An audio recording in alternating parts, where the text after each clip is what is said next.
Hello friends. तो हम लोग पंजाब मास्टर कैडर का जो मैथमेटिक्स का पेपर हुआ था 2017 में उसका सोल्यूशन कर रहे थे। तो इसका मैं ऑलरेडी एक लेक्चर अपलोड कर चुका हूँ। ये हमारा लेक्चर नंबर 2 है। ठीक है, तो मैं अपना लेक्चर स्टार्ट करूँ उससे पहले मैं कुछ बातें आपसे बताना चाहता हूँ। देखिए, इन क्वेश्चंस को आप सबसे पहले देखिए जो है इसको, और इसको जो है खुद से सॉल्व करने की कोशिश करिए। उसके बाद आपसे मैक्सिमम चीजें सॉल्व हो जाएंगी। अगर नहीं होता है तो ही आप इस सॉल्यूशन को देखिए कि, और दूसरा चीज ये भी आप कंपेयर कर सकते हैं कि मैं किस मेथड से सॉल्व कर रहा हूं, आप किस मेथड से सॉल्व कर रहे हैं, किसमें टाइम कम लग रहा है। अगर आपके मेथड से टाइम कम लगता है तो आप उस मेथड को अडॉप्ट करिए, और अगर आपको लगता है कि नहीं हमारा मेथड शॉर्ट है, इससे टाइम कम लगता है, तो इससे आप करिए। बशर्ते ये कि कॉन्सेप्ट आपको डेप्थ में समझ में आना चाहिए, टॉपिक आपको अच्छे से समझ में आना चाहिए, क्योंकि क्वेश्चन के थ्रू भी बहुत सारे कॉन्सेप्ट को क्लियर किया जा सकता है। दूसरी चीज ये है ना कि देखिए, आप लेक्चर देखते हैं जो है, तो लाइक करने में कोई जो कोताही नहीं करिए, जो है कोई कमी नहीं करिए आप जो है लाइक करने में, क्योंकि इससे हम लोगों को एनर्जी मिलती है, और लगातार लेक्चर बनाने के लिए जो हमको जो इससे एनर्जी आपको मिलती है, हमें मिलती रहती है। तो आपको अगर लेक्चर पसंद आए तो लाइक का बटन दबाना नहीं भूलिए, और अगर आप चैनल को अभी तक सब्सक्राइब नहीं किए हैं जो है तो सब्सक्राइब जरूर कर लीजिए, क्योंकि इसी तरीके के बहुत अच्छे अच्छे वीडियो लगातार लेके मैं आता रहता हूँ। ठीक है, स्टार्ट करते हैं हम लोग। तो आज देखिए, हम लोग फर्स्ट लेक्चर में क्वेश्चन नंबर 5 तक सॉल्व कर चुके हैं। आज हमारा क्वेश्चन नंबर 6 से स्टार्ट करेंगे।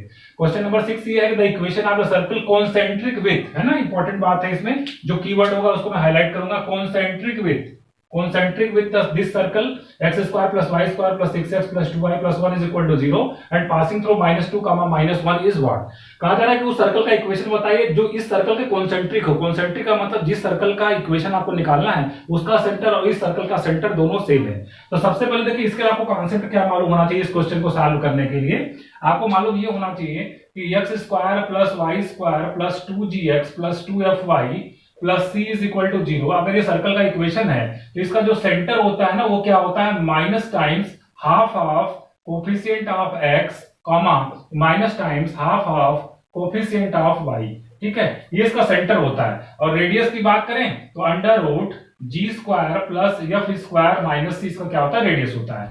तो कहा जा रहा है कि जिस सर्कल का इक्वेशन निकालना वो इसके कॉन्सेंट्रिक है, तो सबसे पहले हम इसका जो है क्या निकाल लेते हैं, सेंटर निकाल लेते हैं। ठीक है, तो centre of this circle is what, देखिए माइनस टाइम्स लिखेंगे, हाफ लिखेंगे कोफिशिएंट ऑफ x जो कि 6 है, और comma minus times half of coefficient of y जो कि कितना है, 2 है। तो अगर इसको हमने सॉल्व किया तो हमको सेंटर मिल जाएगा -3 और -1। ठीक है, तो जिस सर्कल का इक्वेशन मुझे चाहिए उसका सेंटर -3 -1 है। इससे देखिए ऑप्शन एलिमिनेट करने में आपको हेल्प मिलेगी। देखिए, इसका सेंटर कितना है, इसका सेंटर है -2 और -1। गलत है, तो ये तो हो ही नहीं सकता है। इसका सेंटर अगर बात करें तो -3 माइनस हाफ है, तो ये तो हो ही नहीं सकता है। इस सर्कल के सेंटर की बात करें तो इसका सेंटर है माइनस, इसमें x का कोफिशिएंट है ही नहीं, मतलब 0 और कितना है -1, तो ये तो हो ही नहीं सकता है। इसके सेंटर की बात करते हैं, इसका सेंटर कितना है, -3 -1। देखिए, इसका सेंटर और इसका सेंटर मैच कर गया, और ऑलरेडी 3 ऑप्शंस एलिमिनेट कर हो चुके हैं, तो आगे आपको फर्दर सॉल्व करने की जरूरत नहीं है। अब कंप्लीट सॉल्यूशन की बात करें अगर हम लोग, तो सर्कल का सेंटर ये हो गया, और वो कह रहा है कि वो सर्कल जो है इस पॉइंट से पास होगा। इस पॉइंट से पास होगा का मतलब ये हो गया, जिस सर्कल का इक्वेशन निकालना उसका सेंटर -3 -1 हो गया, और वो इस पॉइंट से पास होता है। कौन से पॉइंट से, -2 -1 से पास होता है। तो इन दोनों पॉइंट के बीच का डिस्टेंस निकाल ले तो रेडियस आ जाएगा। तो रेडियस की बात करें अगर हम लोग, कितना आ जाएगा, x1 - x2 का होल स्क्वायर और प्लस y1 - y2 का होल स्क्वायर करेंगे तो 0 आ जाएगा। ठीक, तो ये कितना आ जाएगा, रेडियस 1 आ जाएगा। ठीक, तो रेडियस अगर 1 आ गया और सेंटर मानते हैं, इसका रेडियस निकाल लेते हैं, इसका रेडियस 1 आना चाहिए तो हमारा ऑप्शन करेक्ट हो जाएगा। तो रेडियस की बात करते हैं, अंडर रूट जी स्क्वायर हमारा कितना हो जाएगा, जी स्क्वायर हो जाएगा 9 प्लस एफ स्क्वायर 1 और माइनस सी का मतलब कांस्टेंट टर्म जो कि कितना है, 9 है। तो 9 - 9 कैंसिल हो गया, रेडियस कितना आ गया, 1 आ गया। तो सेंटर कितना होगा, ये सेंटर होगा हमारा -3 -1, रेडियस 1 होगा, इसके साथ ऑप्शन डी हमारा करेक्ट हो जाएगा। तो इस तरीके से आपको ऑप्शंस को भी एलिमिनेट करने आना चाहिए, जिससे क्वेश्चन को सॉल्व करने में टाइम कम लगता है आपको। ठीक है, चलिए नेक्स्ट क्वेश्चन की बात कर लेते हैं। क्वेश्चन नंबर 2, क्वेश्चन नंबर 7 है। ठीक है, कहा जा रहा है the equation of the directrix of the parabola 5y square is equal to 4x। एक पैराबोला दिया हुआ 5y square is equal to 4x। देखिए, इसके साथ आपको जो स्टैंडर्ड पैराबोला है ना, 4 स्टैंडर्ड पैराबोला होते हैं, उनकी इक्वेशंस आपको फटाफट याद आनी चाहिए।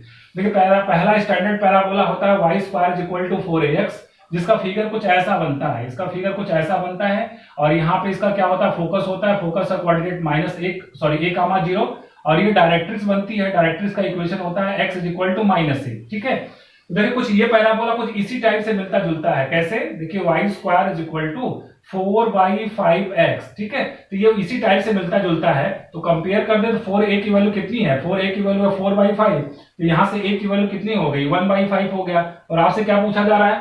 Find equation of directrix. देखिए ये डायरेक्ट्रिक्स होता है, डायरेक्ट्रिक्स का इक्वेशन होता है x is equal to minus A. x is equal to minus A, minus A कितना? 1/5 है, means 5x is equal to minus 1 means 5x plus 1 is equal to 0 हो जाएगा डायरेक्ट्रिक्स का इक्वेशन। ऑप्शंस में देखें तो 5x plus 1 is equal to 0, C option हमारा क्या हो जाएगा? करेक्ट हो जाएगा। ठीक है, चलिए नेक्स्ट क्वेश्चन की बात कर लेते हैं, क्वेश्चन नंबर 8। तो देखिए क्वेश्चन नंबर 8 में क्या कहा गया है? The equation of the parabola with focus 3, 0 and directrix x plus 3 is equal to 0। Same question है ना, फिगर कुछ देखिए ऐसा ही बनने वाला है। फोकस 3, 0, फोकस देखिए फोकस 3, 0 मतलब x एक्सिस अगर हम इसको बता दें, ये हमारा x एक्सिस अगर हो गया, ये हमारा y एक्सिस हो गया और ये हमारा ओरिजिन हो गया। फोकस 3, 0 पे है, ठीक है, इसका मतलब पैराबोला किधर होगा? राइट साइड में होगा। इस तरीके का स्टैंडर्ड पैराबोला, फोकस अगर एक्स एक्सिस हो गया तो समझ लेना कि स्टैंडर्ड पैराबोला ही है और इस टाइप का पैराबोला बनने वाला है। ठीक है, क्योंकि इसी का फोकस जो है 3, 0, इस टाइप का पैराबोला का फोकस 3, 0 पॉसिबल है।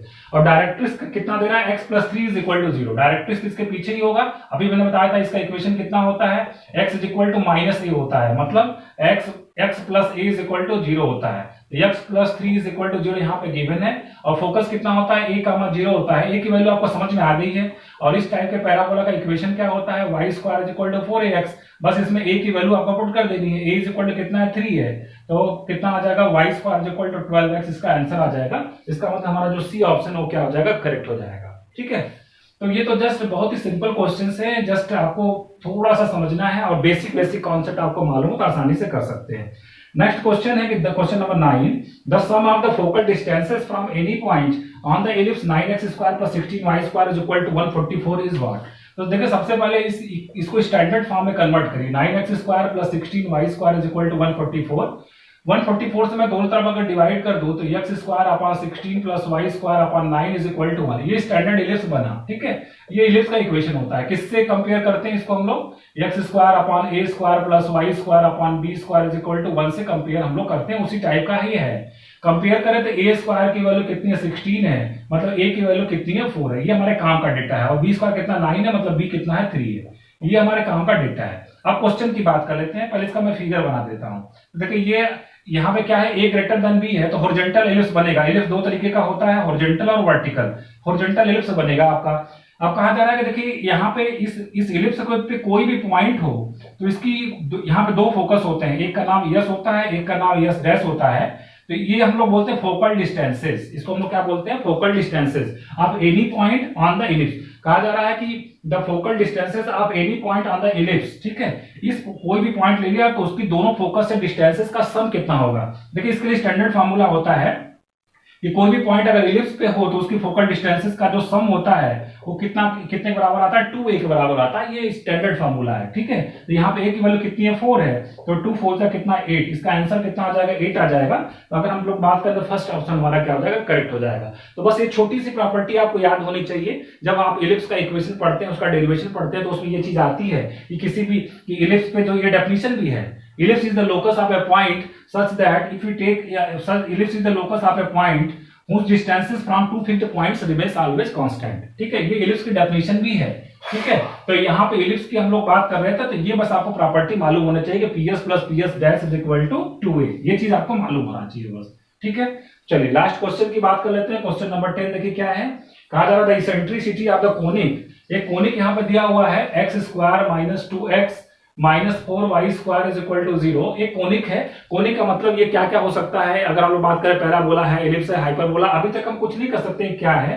कहा जा रहा है इसकी इसेंट्रिसिटी बताइए। तो सबसे पहले हम इसको स्टैंडर्ड फॉर्म में कन्वर्ट करेंगे। उसके लिए क्या किया जाता है? देखिए यहाँ पे एक्स स्क्वायर का क्वाड्रेटिक, एक्स स्क्वायर का 2 डिग्री का टर्म है, एक्स का लीनियर टर्म है, जिसको परफेक्ट स्क्वायर बनाने की कोशिश करेंगे।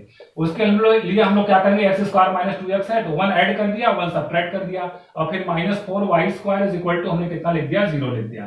ठीक है, तो देखिए ये कितने का स्क्वायर बन जाएगा? ये x माइनस 1 का होल स्क्वायर बन जाएगा, और माइनस ये कितना हो जाएगा? 4y square is equal to 1। ठीक, इसको थोड़ा और अगर अच्छे से लिखें तो क्या लिख सकते हैं? x माइनस 1 का होल स्क्वायर डिवाइडेड बाई 1, फिर माइनस y स्क्वायर अपॉन कितना हो जाएगा? 1/4। ठीक है, इज इक्वल टू कितना हो जाएगा 1 हो जाएगा। तो ये देखिए ये हाइपरबोला को रिप्रेजेंट कर रहा है, क्योंकि हाइपरबोला का इक्वेशन क्या होता है, X square upon A square minus Y square upon B square equal to 1। तो ये उससे मिलता जुलता है, जहां पे ए की वैल्यू कितनी होगी 1 होगी और बी की वैल्यू कितनी हो जाएगी 1/2 हो जाएगी। अगर हम बात करें ए की वैल्यू 1 और बी की वैल्यू कितनी हो जाएगी 1/2 हो जाएगा। अब देखिए हाइपरबोला का समझ में आ गया, तो उसकी इसेंट्रिसिटी निकालने के लिए फार्मूला क्या होता है कि B square is equal to A square E square minus 1, ये फार्मूला होता है। आप हाइपरबोला के चैप्टर में पढ़े होंगे। यहाँ पे ई को हम लोग इसेंट्रिसिटी बोलते हैं, यही हमको निकालना है। तो बी स्क्वायर की बात कर ले तो अगर हमारा जो बी स्क्वायर है वो कितना है 1/4 है और ए स्क्वायर हमारा कितना 1 है, ठीक है, is equal to E square minus 1।